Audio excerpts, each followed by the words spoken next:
Hello, this is Algebra 1, Lesson 9. We're going to talk about signs. We talked earlier,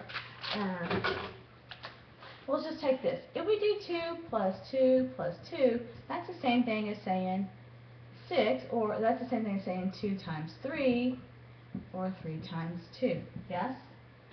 All right. Now we're going to learn rules. We've always done positive, and we've been multiplying negative and integers. Well, what if I had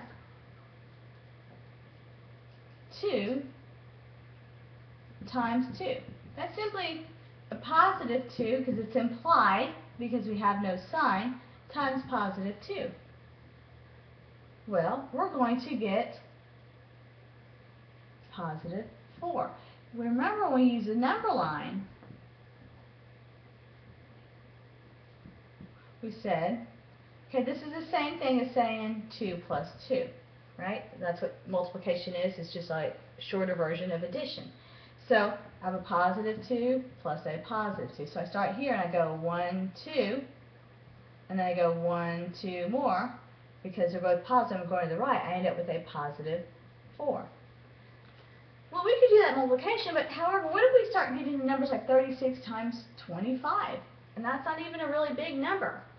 Okay, that would be 25 36 times, or 36 25 times. We'd have a huge number line. It would take us forever to do that. So it's not practical to use our directed signs when multiplying. So let's learn the rules. Well, basically the rules say if you have a positive times a positive, you will get a positive number. If you have a negative times a negative, you're going to get a positive number. If you have opposite signs, a positive times a negative, you're going to get a number.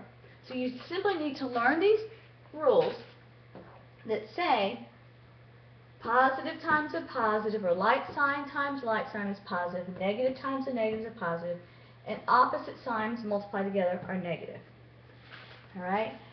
The same holds true for division. If you're dividing a positive 6 divided by a positive 2, you're going to get a positive 3.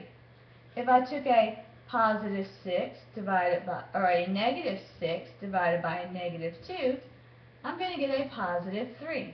If I took a positive 6 divided by a negative 2, I'm going to get a negative 3. If I took a negative 6 divided by a positive 2, I'm going to get a negative 3. So basically, like signs, multiplied or divided together, will give you a positive result. Different signs, opposite signs, multiplied or divided by each other will give you a negative number. The other way to do it, because sometimes you're going to divide and multiply more than two numbers. So simply, let's look at this one. Negative 2 times negative 2 times negative 1 times negative 2. How many negative signs am I multiplying? 1, 2, 3, 4. When you have an even number of negative signs, you're going to get a positive result, positive number. When you have an odd number of negative signs multiplied by each other, you're going to get a negative result. So if I had negative 2 times negative 2 times negative 2, I've got 3 negatives multiplied, odd, so I'm going to get an odd number. That's simply going to be a negative 8. Well, we said the negative times a negative produces a positive. There we go. Multiply those two to get positive. Now we have positive times a positive results in a positive. That's why that works. That way, you just count the number of negatives. You ignore the positives. Doesn't matter how many positives you get because it's going to be positive. If you multiply it by one negative, it will make it negative. Alrighty? Now, what is inverse operation?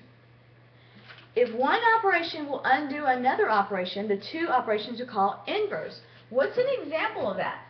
If I did 6 divided by 2 equals 3, can't I do 3 times 2 equals 6 to undo it? Yes, I can.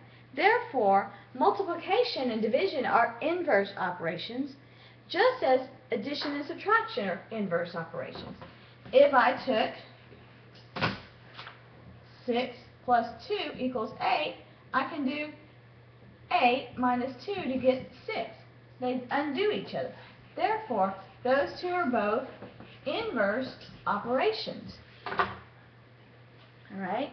So basically, you've learned our rules. If you have like signs multiplied by each other, you get a positive number. If you get opposite signs, if you only have two, that's negative. But if you have more than two, you count the number of negatives. An odd number, you get a negative answer. If you have an even number, you get a positive number. Alright? Let's do an example. Let's do a -3 times a -5. Well, I've got two negatives. I have an even number. Or I just simply have a negative times a negative. It's going to result in a positive. And then 3 times 5 is 15. Or simply 15. Because it's an implied positive, we don't have to write it. Alright? That's it.